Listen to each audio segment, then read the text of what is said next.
I'm here today with Mary Bajda, author of God's Superheroes. So why don't you tell us a little bit about your book, Mary, and how you came about to write it? Well, it kind of started with the girls because I am a CCD DRE. I'm a director of religious ed over at St. Anne's. And I was going through the books looking for material for the kids to pick out a saint for confirmation.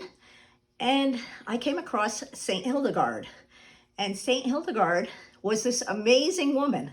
She started out as a sister, and then she became the head of her order. And she wrote songs, she painted, she made up her own language.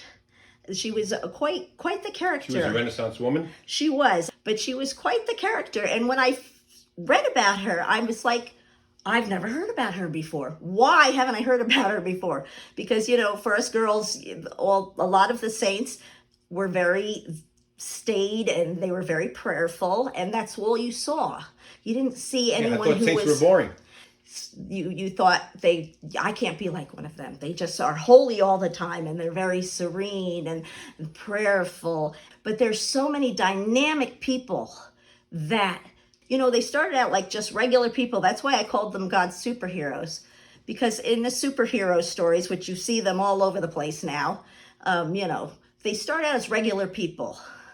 They're just boring people, and then all of a sudden something happens to them. They get bit by a radioactive spider, or they find some kind of crystal, but something happens to them and they change. And because of that change, they go out and they do good and they save the world and they become a hero. And that's what these people did. And what happened was there were regular people, and they were just, people like, I want the kids to know that saints and holy people are just like them. They've had the same problems. They came from broken homes. They were bullied. They had health problems. Maybe they had some kind of physical disability or mental disability that they couldn't learn. There were a couple of them that had trouble in school. And I want the kids to know that this is what happened to these people. They had the same problems as you, but then they accepted their mission. They were called to do something, and they accepted their mission and went out and they changed their world. They were a force for good in our world. And our world right now could use some superheroes. It's a scary place out there right now with everything that's going on. And did some of them were religious from a very early age, and some of them converted later in life after maybe a toward past or something like that? Or was there all different kinds of people? There were all different kinds. Some were very religious from the beginning. As children, they were very religious. Some started out in a little bit rougher, like Walter Chisak, who actually came from Shenandoah, Pennsylvania. He started out as a wild boy. He was in a gang, and he was getting into so much trouble. And he was in so much trouble, his father actually took him to the police station and said, "Take him. I can't deal with him anymore. There's something wrong with this boy, and he's just horrible. Get rid of him. I don't know what to do with him." And the policeman said, "Well, we can't take him unless we catch him in a crime, so you're going to have to take him home." So Walter went home, and he was still in his... But then all of a sudden, one day he went up to his father and he said, "I'm going to be a priest." Well, his father almost fell over because where did that come from? And he decided, I'm going to be a Jesuit because they're the toughest, and I want to be the toughest. And he would go in the seminary, and he would get up earlier than everyone else, and he would go out and swim in the ice cold lake just to prove how tough he was. And he would fast longer than any of the other priests. He actually ended up becoming a priest and going to Russia. This was when Russia was under the communist regime.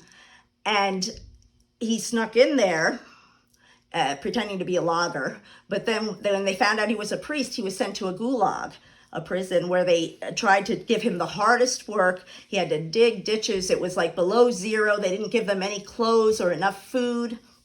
But he, because of his training, he did well, and he survived, and he could minister. Is your book only for Catholics or Christians? My book focuses on Catholics. They're Catholic men and women, but I think the message is universal. The message is for everybody. You said your book was like a call to action in another discussion that we had. Tell us more about that. What action would you like to see people take as a result of your book? It's a call to action. It's just like, when superheroes, when Batman sees his signal up in the sky, everybody has a purpose. Everybody has certain talents they were given. Everybody has certain attributes that they have that they can use to change the world, even if it's just in your little part of the world. To be a light, to help those in need, to give somebody a smile, to find an older person that's housebound that you can go visit or talk to or help or buy groceries, shovel their walk. There's little things you can do. It doesn't have to be something big. You might be called to do something big and change the world like the people in the book. Go out and go to places far off that need help and need people that are willing to sacrifice themselves to help others. But you can do it close to home too. You wouldn't happen to have a copy of the book you could show us, would you? So this is the copy of the men's. This is God's Superheroes, Amazing Catholic Men. And we have, as you can see from the cover, we tried to show people that the kids could relate to. I mean, we have a surfer, we have a samurai. We talk about John Paul II, who was a skier. He would sneak out of the Vatican just to go skiing. He would hide in the back of a car. And we have mountain climbers. We have a woman who rode around on a Vespa, which is kind of a little motorcycle, to help other people. Thank you so much, Mary, for sharing your thoughts with us today, and we wish you the best of luck on this project.